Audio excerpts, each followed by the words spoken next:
Ya, jumpa lagi dengan saya Mas Wisam dari kelas 2 di 3 IDA. Selanjutnya pada pertemuan kali ini kita akan bahas mengenai optimasi query. Dalam buku bahasan optimasi query ini, apa yang disebut dengan optimasi query, kemudian informasi jalur akses, kemudian faktor-faktor yang berpengaruh terhadap kecepatan akses data, kemudian tujuan belajar yaitu memahami latar belakang diperlukan optimasi query, memahami cara melakukan optimasi perintah SQL, kemudian memahami faktor-faktor yang berpengaruh terhadap kecepatan akses data. Kemudian pertama ya pendahuluan, database saat ini tersimpan dalam data yang tersimpan dalam database semakin lama semakin besar volumenya, dan kalau tidak didukung kecepatan akses data yang memadai maka akan menurunkan kecepatannya. Untuk kecepatan akses data yang dipenuhi oleh banyak faktor. Yang pertama adalah optimasi query, dan faktor-faktor yang berpengaruh terhadap optimalisasi kecepatan akses data. Setelah optimasi untuk perintah SQL, desain aplikasi saja tidak cukup untuk meningkatkan unjuk kerja dari suatu database. Kita harus melakukan sebuah optimasi query dari perintah SQL. Yang pertama adalah untuk minimalkan jalur pencarian, kemudian atau yang disebut dengan indexing, untuk meningkatkan kecepatan akses data, dan juga untuk menentukan nilai row ID yang membantu menemukan lokasi data secara fisik di lokasi disk. Akan tetapi penggunaan indeks yang tidak tepat tidak akan menunjukkan unjuk kerja dalam hal ini kecepatan akses data. Contohnya, kita create index IDX kota, kode pos, tabel karyawan.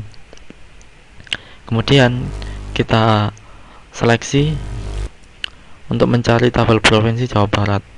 Nah, saat kita mencari ini provinsi sini, dia akan mencari seluruh kolom, ke seluruh baris di dalam tabel pencarian di sini, dan kita harus membatasi pada blok tabel yang berdekatan dengan where ID between 1001 dan 2010. Jika pada tabel sini kita harus melakukan pencarian seluruh baris dan kolom, jika di sini kita akan melakukan hanya pada ID 1010 dan 2010. Nah, query ini akan melakukan scan terhadap sedikit dan data blok jika tabel karyawan di atas diurutkan berdasarkan kolom ID. Untuk mengurutkan berdasarkan kolom yang berbeda-beda, maka tabel disimpan dalam flat file, kemudian file tabel diekspor dan diurutkan sesuai kebutuhan. Nah, di sini adalah kita buat tabel baru, diurutkan berdasarkan ID-nya.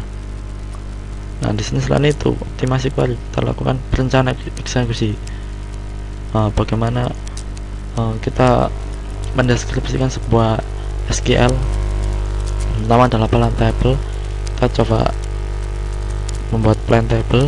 Pertama adalah explain plan, kemudian set statement ID T1 into plan table for select bintang from karyawan bergaji 200.000. Dalam plan table rencana eksekusi di atas dikenal dengan nama T1 yang terdefinisi pada kolom statement ID. Nah, untuk melihat rencana eksekusi dari T1 digunakan perintah select berikut: select LPAD, kemudian sini operation, option, object name, key name, from table, connected by prior ID1, parent ID, dan statement ID T1. Kita lihat hasilnya. Statement select, output dari tersebut akan dibaca mulai dari indent yang paling, yaitu tabel full akses karyawan. Dikarenakan kalau software melibatkan kolom gaji, namun kolom gaji tidak ada indeks, maka akan melakukan full tabel scan. Setelah seluruh tabel karyawan selesai dibaca, selanjutnya adalah select statement yang berfungsi menampilkan hasil query. Kemudian faktor lain yang berpengaruh terhadap kecepatan akses data yaitu yang pertama adalah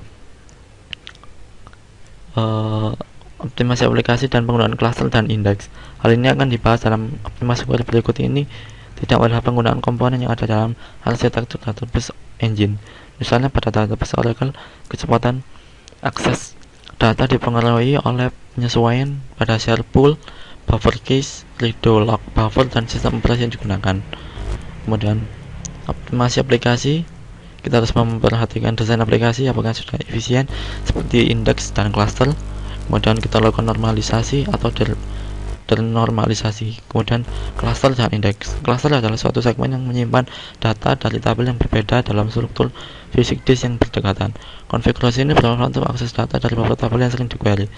Penggunaan cluster secara tepat dilaksanakan untuk menganalisa tabel-tabel mana saja yang sering di-query dengan menggunakan SQL join. Kemudian selesai pada materi kalian ini. Warahmatullahi wabarakatuh.